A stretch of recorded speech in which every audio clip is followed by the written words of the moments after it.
As he talked, she sketched little diagrams in the margin of her notebook. Arrows, circles, a tiny cartoon face each time he made a joke.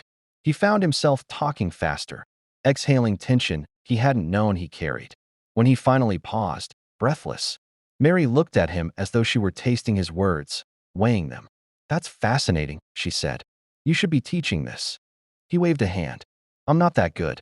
"Humility," she nodded approvingly, then tapped her pencil twice against the tabletop. "But what about your actual background?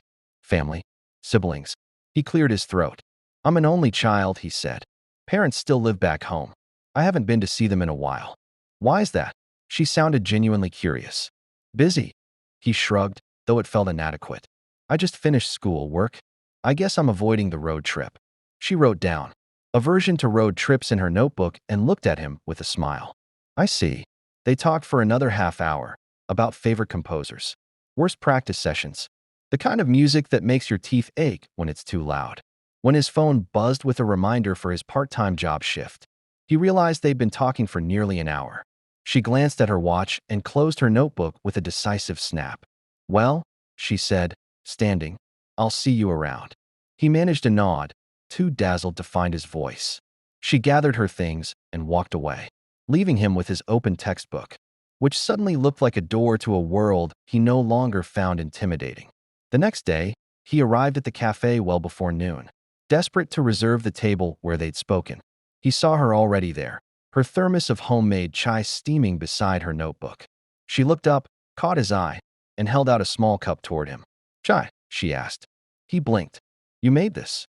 "Early morning project," she said with a smile, as though making chai were as routine as tying her shoes. "Thought you might like a change from coffee." He accepted the cup, inhaling the spicy aroma of cardamom and cinnamon. "I do," he said, sipping carefully. "It's perfect." She watched him for a moment, then turned back to her notebook. He settled into his chair, opened his book, and was halfway through a Roman numeral analysis when she leaned over and whispered, "Try this instead." She tapped his page where he'd misidentified a dominant preparation. She didn't scold.